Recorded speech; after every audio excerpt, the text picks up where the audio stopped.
পৰিষদ মৰিগাঁও জিলা সমিতিও অসম জাতীয়তাবাদী যুৱ ছাত্ৰ পৰিষদ কেন্দ্ৰীয় কমিটিৰ নিৰ্দেশমৰ্মে আমি স্মাৰ্ট মিটাৰ বন্ধৰ বাবে মৰিগাঁও জিলা উপায়ুক্ত কাৰ্যালয়ত এক ধৰ্ণা কাৰ্যসূচী ৰূপায়ণ কৰি মৰিগাঁও জিলা আয়ুক্তৰ জৰিয়তে অসমৰ সন্মানীয় মুখ্যমন্ত্ৰীলৈ স্মাৰক পত্ৰ প্ৰেৰণ কৰিছোঁ।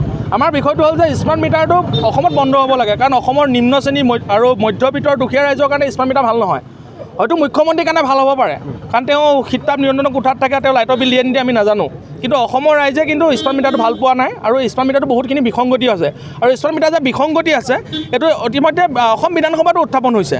আৰু অসমৰ সকলোখিনি ৰাইজৰ যি আমাৰ আগতে বিদ্যুতৰ বিল যদি কাৰোবাৰ 300 টকা আহিছিল, কিন্তু স্মাৰ্ট মিটাৰ হোৱাৰ পৰা কিন্তু সেই বিদ্যুতৰ বিল যালে 3000 টকা হ'ল। গতিকে এনেধৰণৰ স্মাৰ্ট মিটাৰ বন্ধ কৰিব লাগে।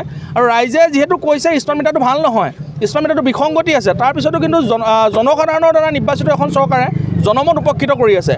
এই কিন্তু চৰকাৰখনৰ কাৰণে ভাল নহয়, কাৰণ যিহেতু বিধানসভা নিৰ্বাচন সমাগত আৰু 1-1.5 বছৰ পিছত বিধানসভা নিৰ্বাচন আহি আছে, কিন্তু অসমৰ কিন্তু ৰাইজে কিন্তু ইয়াৰ প্ৰত্যুত্তৰ দিব। অসমৰ ৰাইজক যিমানে হিতাধিকাৰী নবনাওক, কিন্তু এপিনে হিতাধিকাৰী বনাই আছে, ইফালে স্মাৰ্ট মিটাৰ দি গোটেই পইচাটো কালেক্ট কৰি আছে। তো এইবিলাক মানুহক জুমলাবাজি কৰিতো লাভ নাই। গতিকে বিজেপি চৰকাৰখনে এইটো অতি সোনকালে স্মাৰ্ট মিটাৰ বন্ধ কৰিব লাগে, নহ'লে অসমৰ ৰাইজে ইয়াৰ প্ৰত্যুত্তৰ দিব আৰু অসম জাতীয়তাবাদী যুৱ ছাত্ৰ পৰিষদো বহি নাথাকে। আৰু আমি ইতিমধ্যে স্মাৰ্ট পত্ৰৰ জৰিয়তে বুজাই দিছোঁ যে এইটো ইতিমধ্যে বন্ধ কৰিব লাগে। যদি বন্ধ নহয়, কিন্তু আমি গণতান্ত্ৰিক আন্দোলন বহুত তীব্ৰত কৰি তুলিম। অভিনয় কৰাৰ হেঁপাহ আপুনিও পঢ়ি ৰাখিছে নেকি? আপোনাৰ অভিনয় কৰাৰ অভিজ্ঞতা নাই? কোনো কথা নাই, আপোনাৰ বাবে আহিছে সোণালী সুযোগ।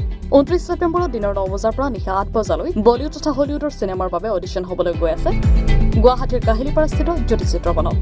5 বছৰ বয়সৰ পৰা 17 বছৰ ব্যক্তিয়ে কৰিব পাৰিব অংশগ্ৰহণ। পঞ্জীয়ন হ'ব বিনামূলীয়া, নিৰ্দিষ্ট ৱেবছাইটত কৰিব পাৰিব আবেদন।